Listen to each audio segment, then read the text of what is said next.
Transform your product idea into a business reality. My name is Callie Keene, and this is End Hype.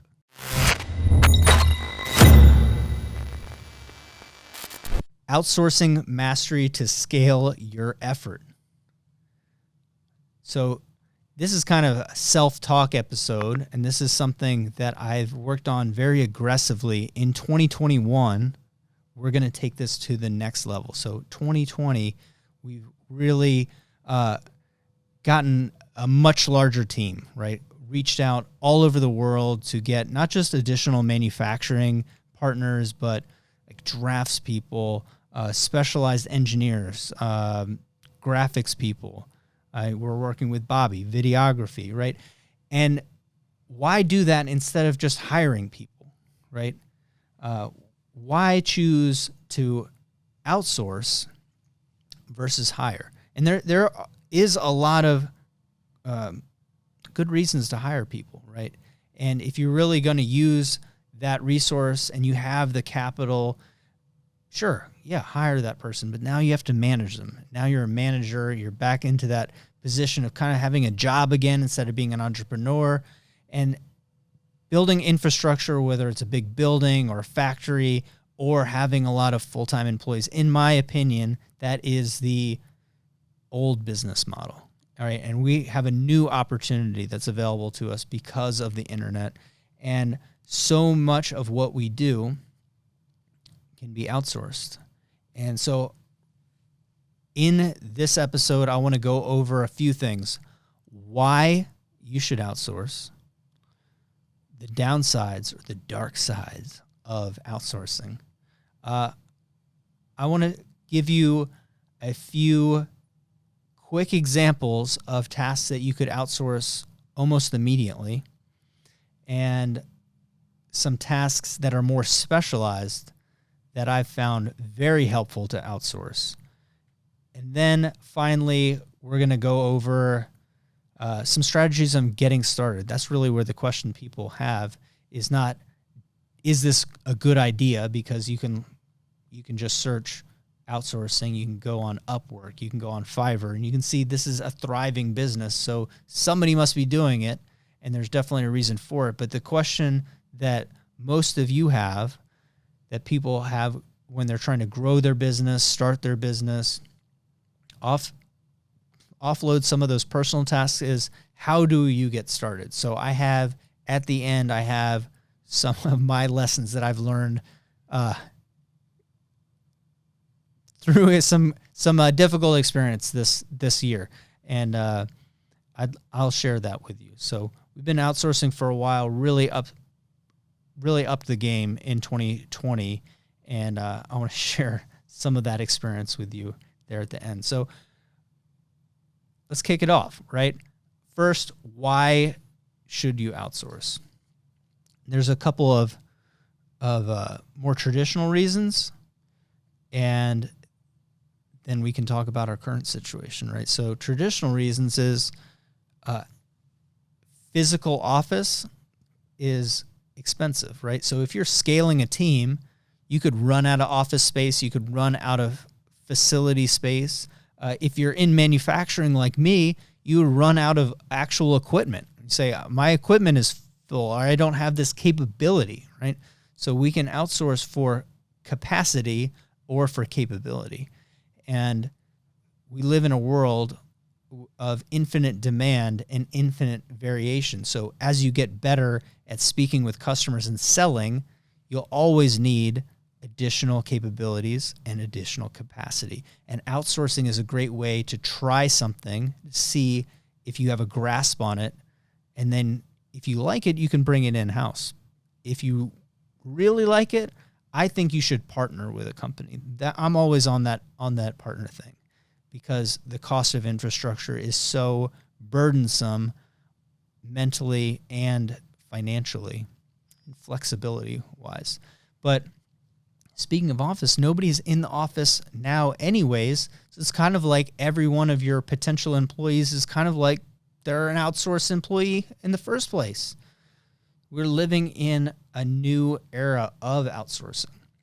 So if you're not already good with this, you need to spend a little bit of time becoming great at it. And at the end, we'll go over how to get started, and I'll pick a few outsourced tasks that will build your skill in managing remote teams. So the second reason why to outsource is it's cheaper. Now, highly skilled people that you outsource to might not be cheaper per hour, but if you don't use that resource all the time, it's cheaper per project or per year, right? So if to hire an employee costs $80K a year to do X task, that's about $40 an hour, but maybe outsourcing that costs $65K. Well, one, we'll see why this gives us better selection.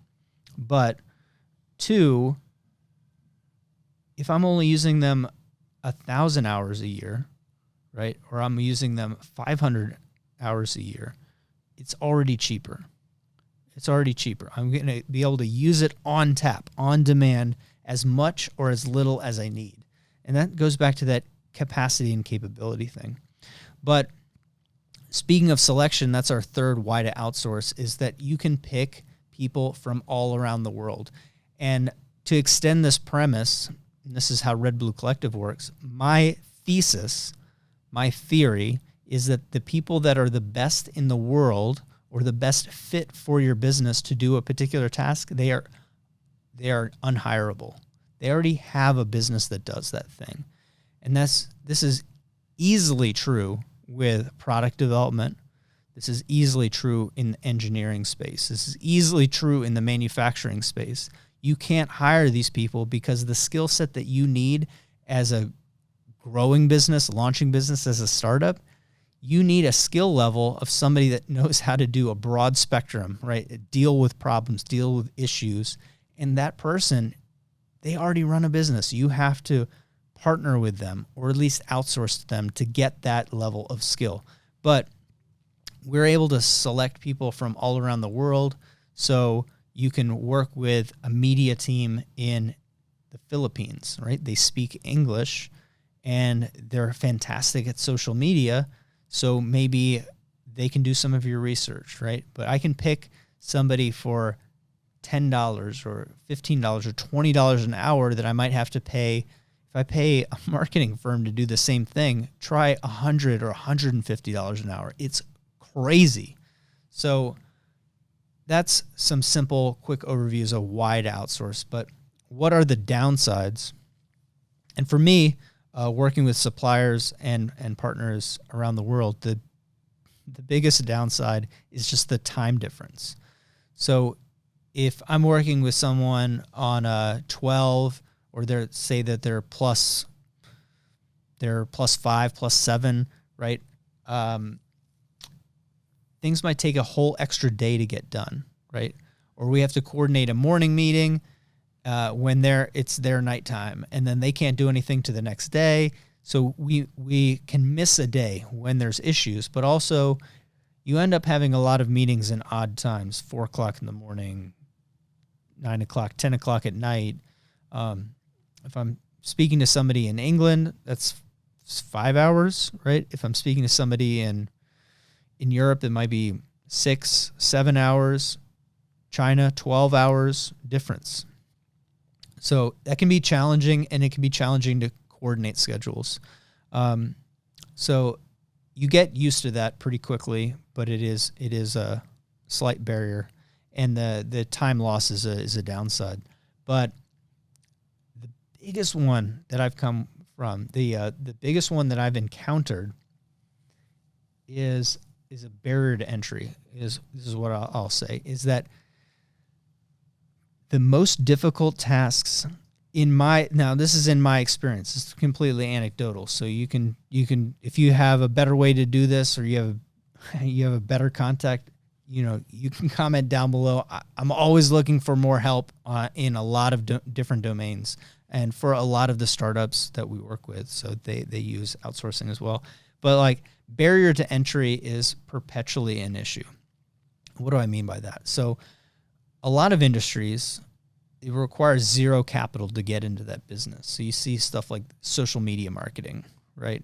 Copywriting, web design. A lot of these skill sets, you could just say, this is what my business does, and I get started. Now, when I used to do web development in the late 90s and early 2000s, that was pretty much all that anyone had. And in 1997, no one knew how to make websites anyways. So for me to say I knew how to write HTML and do a little JavaScript in the late 90s, that's fine. That's pretty much the only thing anyone knew how to do anyways. But to do it now, it's pretty easy. And there's WordPress, there's Squarespace, there's Weebly, or whatever you want to use.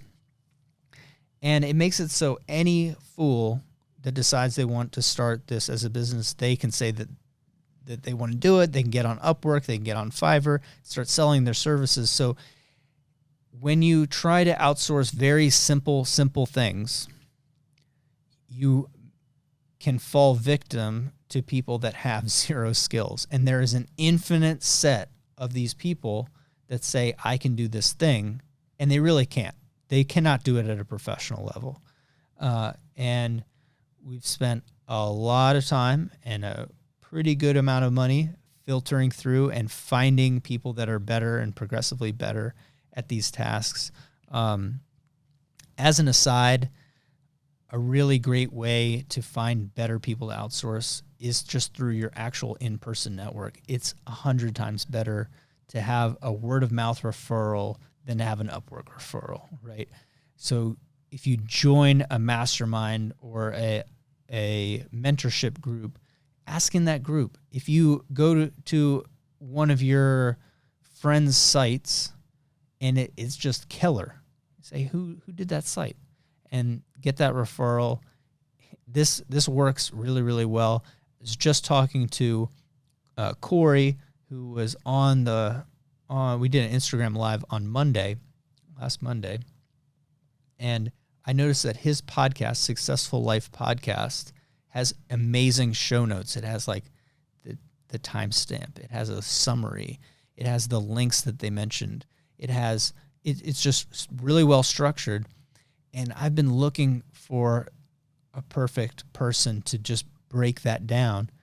And when I saw his, I didn't get jealous and think, oh, I have to make show notes are as good as Corey's. I thought, man, I got to ask Corey who does his show notes. I'm hiring that person. So that's kind of a shortcut. That's an aside, that's how we mitigate the risk of this lower barrier to entry work is lots of entrepreneurs outsource this, or they've come up with a system or a process to make it faster. And so, again, I know I mentioned this like every single show, but go out and ask. Go out and ask somebody who's already doing it the way you want to get it done. And somebody's already figured it out. The world is huge. What we're trying to do is proportionally so small. Somebody's already solved their problem. So those are my immediate downsides. Let's talk about some tasks that you shouldn't be doing and why you shouldn't be doing most of the work that you do right now. So look, if you want to create a thriving business, right? If you have an idea and you want to launch it, maybe try a few of these things. Maybe build some processes that could be automated on how these things get done. Taste them so you know the value or the pain of having to do them yourself, but you should be on a path to firing yourself immediately from each of these little tasks because you have to focus on your unique gifts, the things that will be impactful for your business, impactful for your life, for your community, things that are actually significant, right? So little tasks, things like sorting and managing your email, right? It seems like, hey, that's just a few moments during the day, but it's a few moments that is robbing your attention. It's robbing your attention when it pops up. It's robbing your attention every time you have a little break. I'll just check my email. I'll just do this. I'll do that. It's messing you up. It's messing you up. So if you have somebody that just filters it into different categories, cleans it up, this is something you can get done very affordably, and is something that we've done at Kform for a really long time. We have somebody that routes all of the corporate email, makes sure everybody sees it, puts it into different folders into our process, and helps us keep track of things, because a lot of email comes in, a lot. And it would be very difficult to track it all otherwise. So something simple, setting appointments. Right now, I personally use Calendly to do this, but previous to Calendly, I was looking at a virtual assistant to be able to set appointments. Somebody that would look at my email, I could CC, they would coordinate calendars and set appointments and schedules, and set up the Zoom call, or set up the meeting, give them all the information, give them whatever that they need, so they're ready to go and we can have that call. But now I have Calendly, so it's kind of like having a virtual assistant that I don't have to pay to do all those things. So that's great. Always looking for tools that will then automate something a little bit farther. But really easy thing to set up is, for me, a lot of people like to call, and if they call, somebody could be in my messages. They could that phone could get routed to them. They could answer questions, set a meeting, and then set it up on my calendar. So that's really good. Similarly, it's like transcriptions. That's something that we used to have to pay for. Now you use rev.com. There's other services. So for this show, I don't have to type it all up, or I don't have to pay somebody to type it up. A computer is going to do that, and that's how Bobby makes these captions down below. So we're looking for automation, but that used to be a VA task. That used to be something that you would have to outsource. So pretty good. The big piece that I like to use virtual assistants for, that I like to outsource, is just research, right? And people that do research, they know the places to go, they know the ways to search, and they know the ways to format that information. And if you look on Upwork, this is something that a lot of people do. So if you have a product and you want somebody to research all the products that are in that market, or you want somebody to send out surveys, or you want somebody to do a thing that would take you tens of hours or hundreds of hours, there's people that they love doing research. They love aggregating that information. They love putting it together. And I strongly recommend looking for somebody that can do that type of work for you, because as we go through the process of building a business, what if I said, hey, like, find me all the competitors in this market that use these keywords, or hey, can you look, I don't know. This goes into like using Sales Navigator on LinkedIn, scraping local pages for contacts, for competitors. There's a million different ways that you can use this, but product market research, very helpful. I use a tool called SEM Rush, and any of those search engine marketing tools are only as good as the inputs that you give them. And to get the inputs, getting a researcher is very helpful.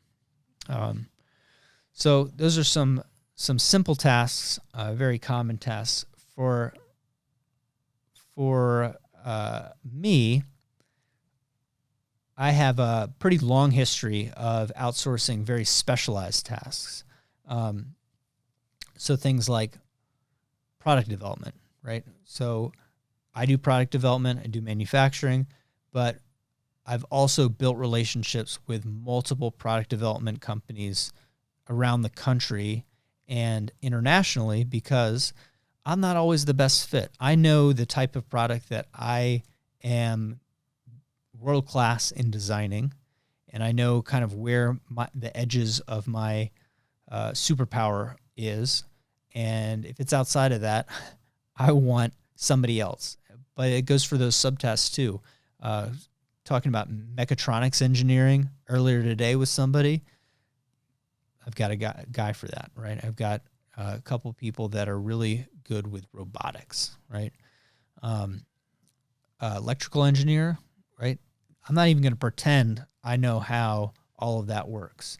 I know enough of how it works to give it to somebody else to do, right?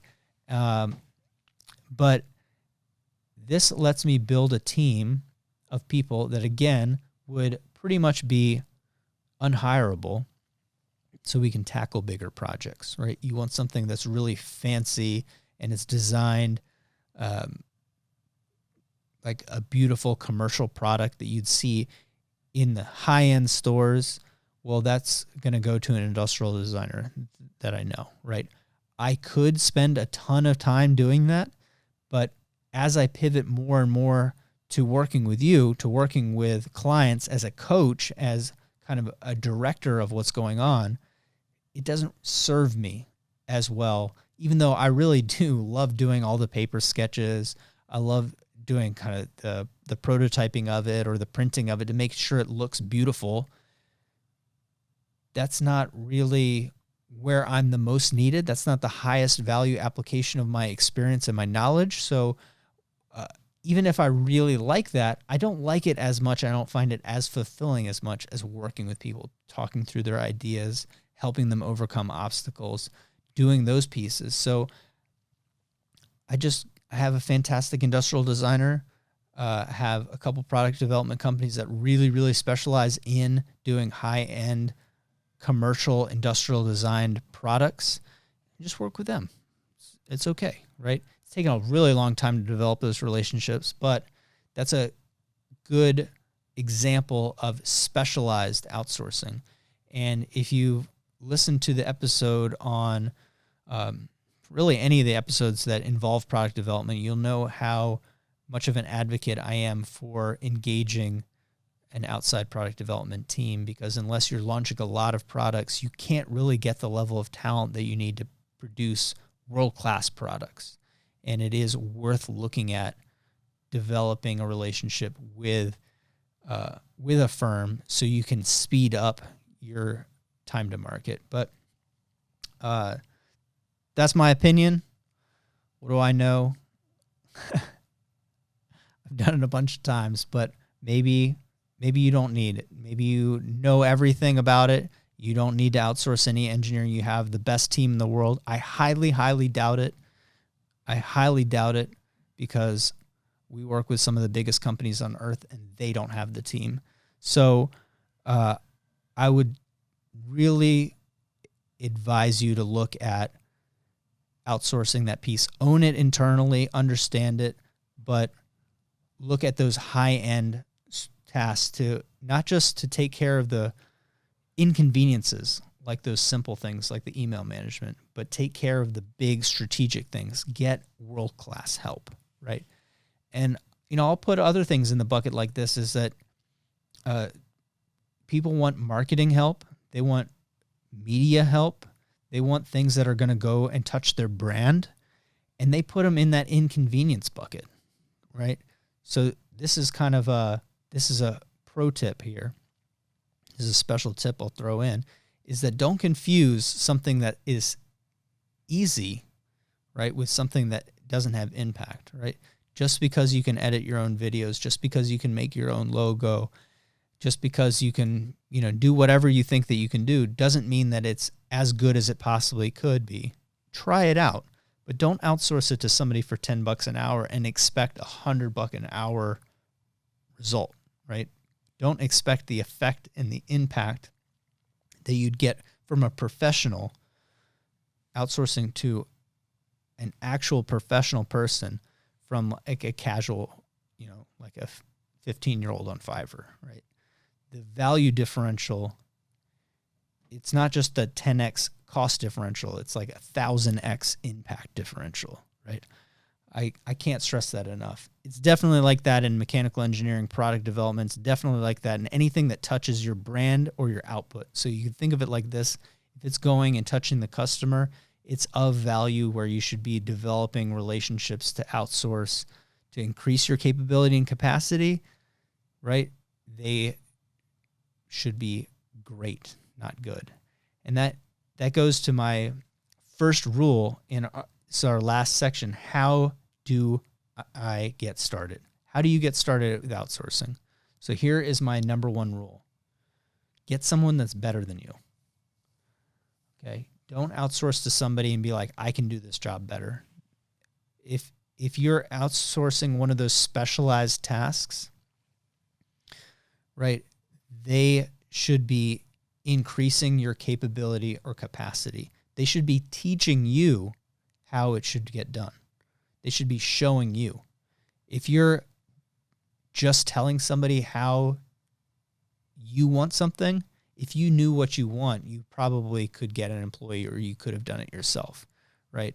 Don't hire a graphic designer and then tell them how to move their mouse around, right? Don't hire a web developer or a web designer and tell them how your website should look, right? Don't do that. Hire somebody that's bringing their own experience and talent to the table to elevate what you're trying to do to a professional level, not at the same level that you could already do. So that's just rule number one. People mess this up every time. Don't get somebody that's worse than you and tell them that they should be better. Find somebody who's better than you. Okay? But seriously, how can you get started? Here it is. Pick something simple, pick something fast, and pick something that you have well defined, right? If you're trying to build a relationship with someone, try it out in little pieces. And this is how we've developed relationships from external engineers all the way to external big manufacturing firms, is that you kind of have to do it live, right? You have to do it with projects. You have to work through it, and you have to prepare for there to be issues and challenges, things that you have to work through. You also kind of have to know where you're I'm going to switch. I'm going to cut bait, right? Where is the line where you're going to say, no more, this isn't good enough. This won't be good enough for my clients. This won't be good enough for my customers. This won't be good enough for my partners. I need to move on, right? But initially, like, pick something simple, and your threshold of this will grow over time. But for me, if I can run an experiment for a couple $100, $100, $500, and the potential is me getting a new partner that I can work with out on the other side of that, the return on finding that person, I will invest multiple times in failure in that, to be able to get the right person in that position, because I know the value that I'm offering. But I don't have them do a complicated task first. And I generally don't have them do something that's for a customer first. I have them do something that's for me. Write something for me, make some graphics for me, make a part for me first. Do something that's fast. You need to be able to iterate quickly. And this is just like developing your product or developing your business model. It's like, we want something to be clear, but we want it to be quick. I want to be able to try it. Can I try something every week or every month over and over and over until we get it right? This is really important. So go fast, grow quickly, right?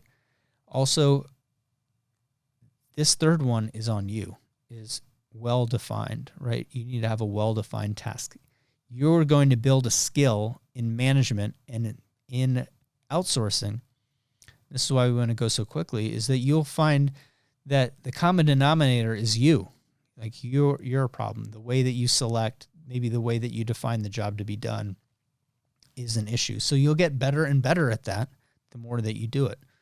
And if we can do that quickly and at low stakes, we can grow an amazing team, right?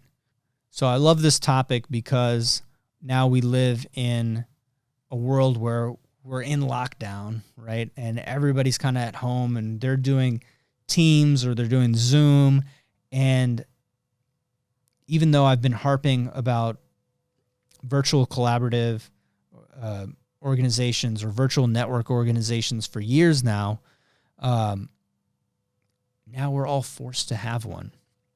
It's really bizarre. So we're seeing big companies close their offices. We're seeing